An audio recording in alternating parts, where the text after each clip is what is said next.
A paz, meus amados irmãos, uma satisfação enorme, um prazer imenso poder estar mais uma vez com os queridos aqui para a nossa pré-aula das lições bíblicas da Escola Dominical da CPAD.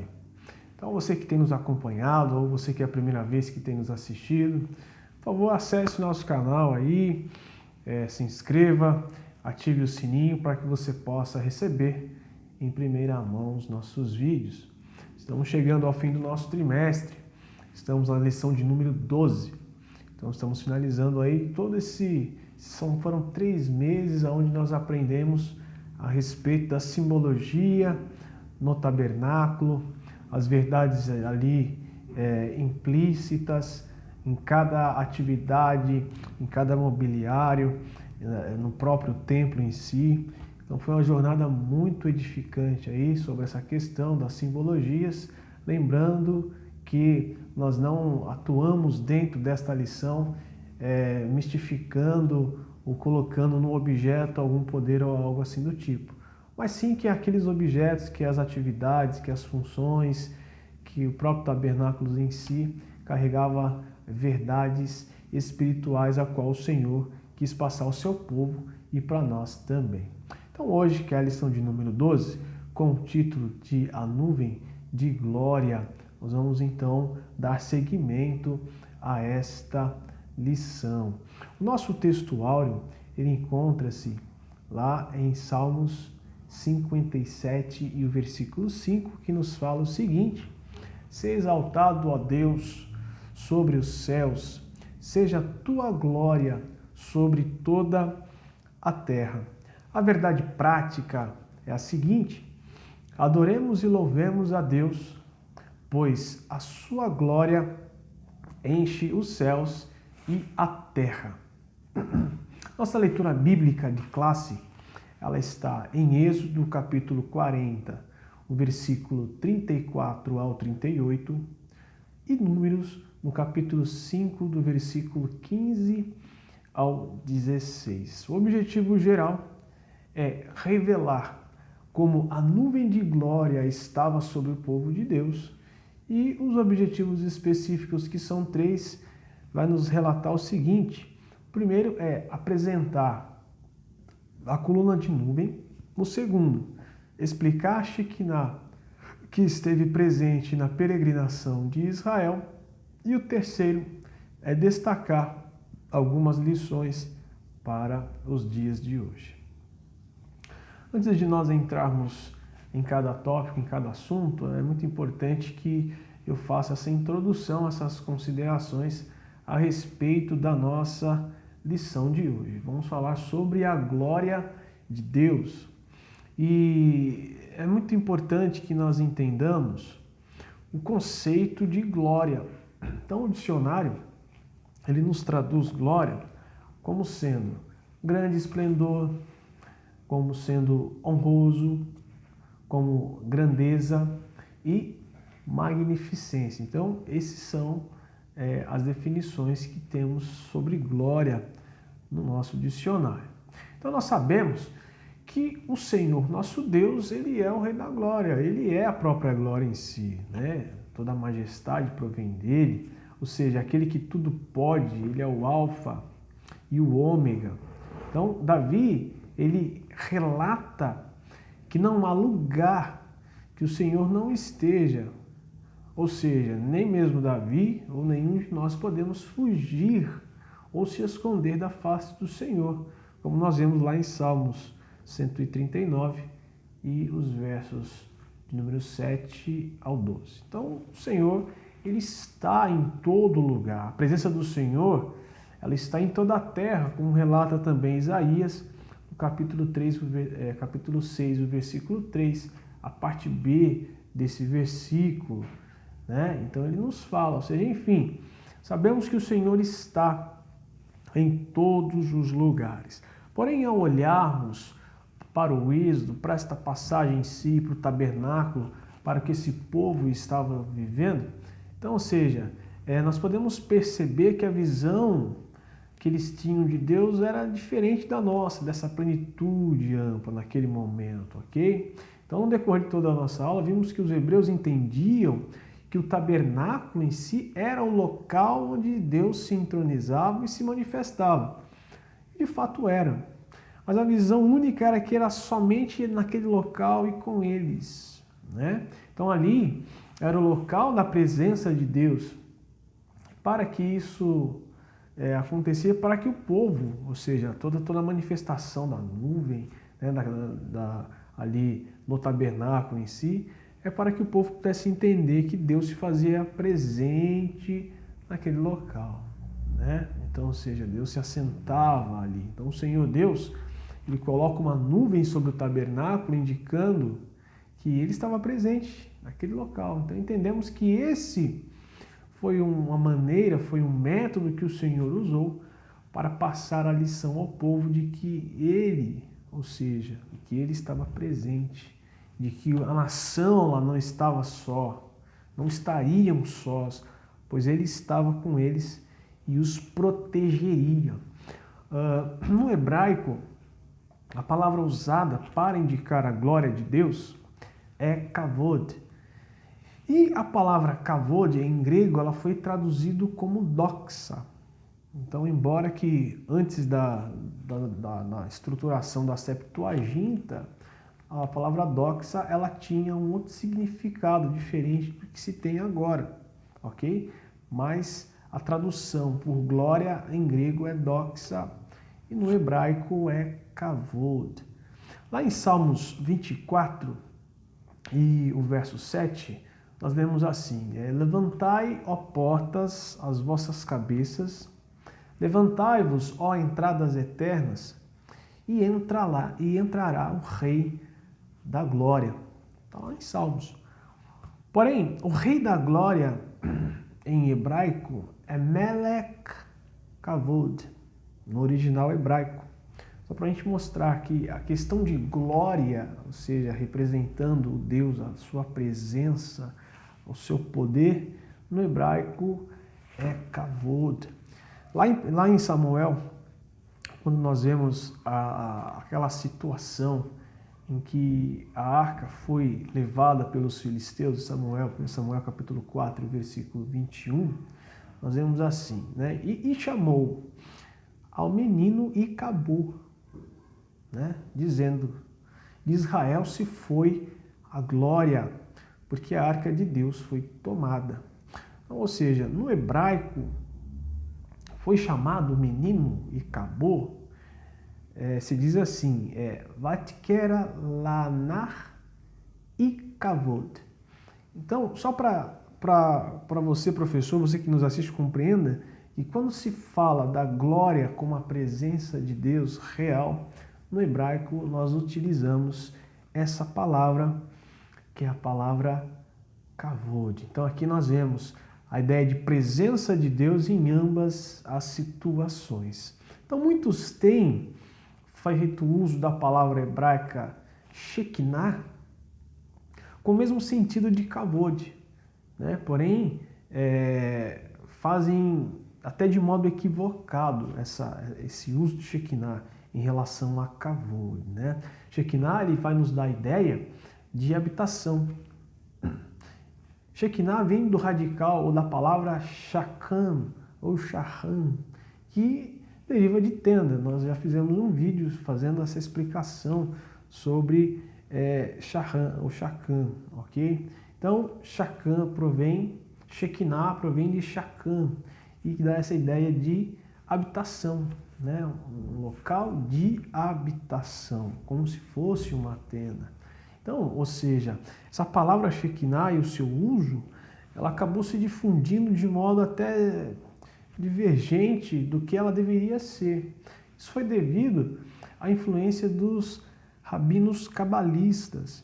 Então, a gente sabe que os rabinos são os mestres ali, conhecedores da Torá e da tradição judaica, mas com esse acréscimo aí da Cabala, eram rabinos cabalistas. Quando nós olhamos para a revista, né, nós vemos ali o escritor também fazendo a colocação que o ensino da Shekinah foi uma influência rabínica. Mas aqui estou fazendo essa colocação da questão da Cabala, só uma informação a mais, não é algo divergente ou discordando de nada do que a revista nos coloca. Então, a Shekinah ela vai denotar a morada e Kavod, a emanação do poder da presença real de Deus. Então, a princípio, essas duas palavras podem parecer iguais, mas elas têm um sentido diferenciado. Mas a ideia de presença, de morada, é até um pouco similar. Então, outro ponto também a se dizer é uma breve explicação sobre a questão da Cabala, né? Então, a Cabala ela tem a sua origem totalmente dentro do pensamento judaico, embora que com o passar do tempo ela foi associada com outras visões, religiões também, mas ela é de visão e pensamento judaico. E ela busca o que? Decifrar o conteúdo da Torá. Então nós sabemos que são os 5 primeiros livros da nossa Bíblia. A Cabala ela é um sistema filosófico religioso judaico, né, que tem a sua origem aí no século XII, século XIII, né, na era medieval. E é considerada por muitos uma ciência oculta, tá, ligada ao judaísmo. Pois a Cabala hebraica ela considera que Deus deixou no Pentateuco os ensinamentos secretos para que o homem entendesse a árvore da vida. Então, vamos deixar muito claro que a árvore da vida na Cabala não tem nada a ver com a árvore da vida de Gênesis, ok? Então, o que é essa árvore da vida na Cabala? Ela é simplesmente um sistema, um organograma, tá? Uma explicação sobre essas questões. Então, a árvore da vida em Cabala e a árvore da vida em Gênesis não tem nada a ver, são coisas totalmente distintas, tá ok?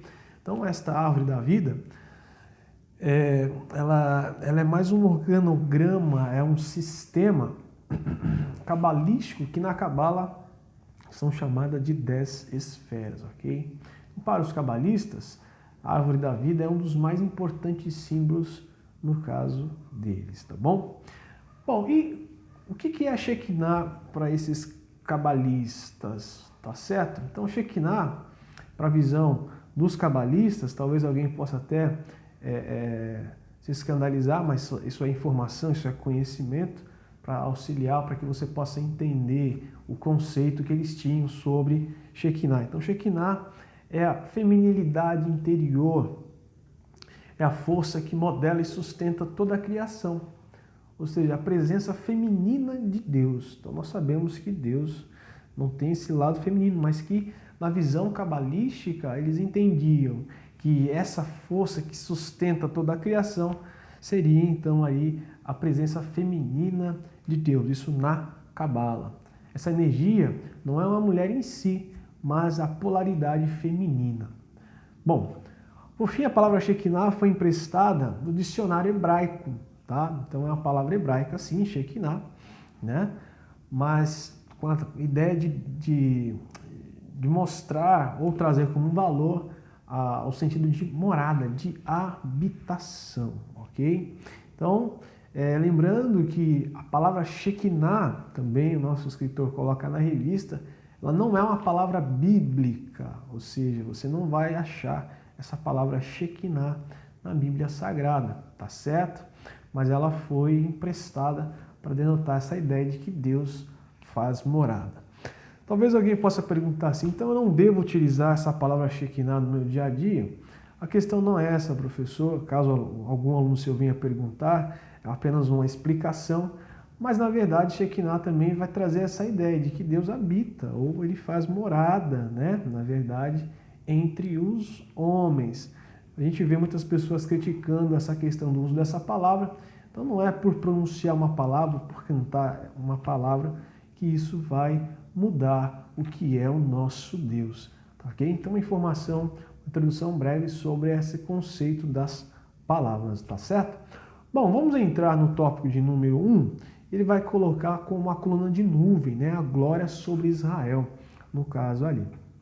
Então, ou seja, o escritor ele quer enfatizar dentro desse tópico a compreensão dos hebreus sobre a presença de Deus, que era local. Então, eles não conseguiam ter uma outra ideia de que a presença de Deus pudesse estar em outros locais ou até mesmo em terras inimigas. Como nós já lemos, eu mostrei para os irmãos, Deus ele está em todos os lugares. Deus ele é onisciente. Ninguém detém ou retém Deus num ambiente, em um local. né? Eu não posso dizer que Deus faça morada tão somente neste lugar. Mas, irmãos, entenda uma coisa, eles estavam numa era, num período que a compreensão que eles tinham de Deus era o tabernáculo. Então Deus faz uso daquilo para que ele pudesse entender que o Deus Todo-Poderoso, o Deus Glorioso estava entre os homens ali na terra por meio do tabernáculo.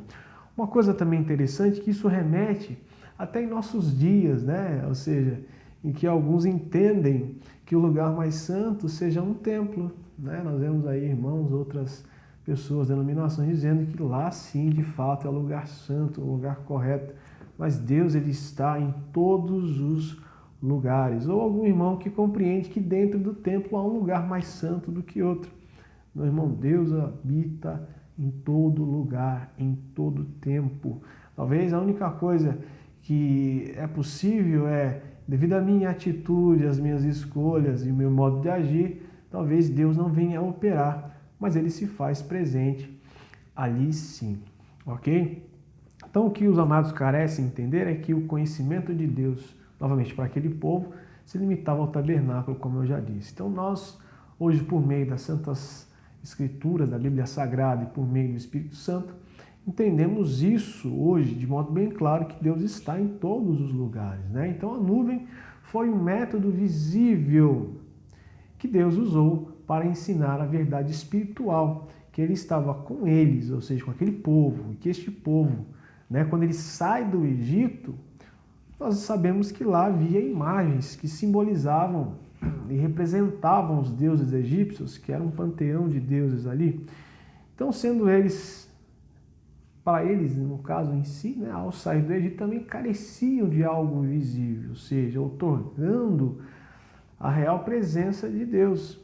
E Deus, pela tua misericórdia, pela tua sabedoria, então, coloca essa nuvem, então, que representa a presença dele real sobre aquele povo, tá certo?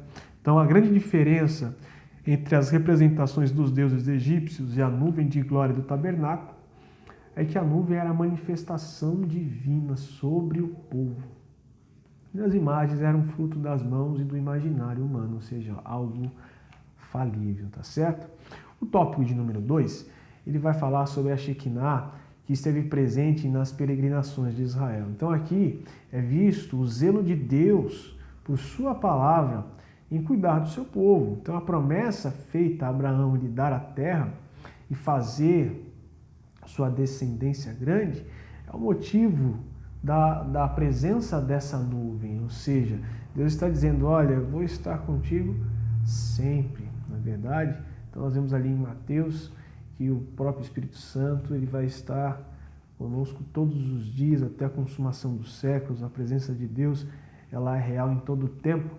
Então, ou seja, pelo zelo da palavra do Senhor, ele esteve em todo o tempo com o povo israelita ali, por meio, né, de algo visível que era a nuvem.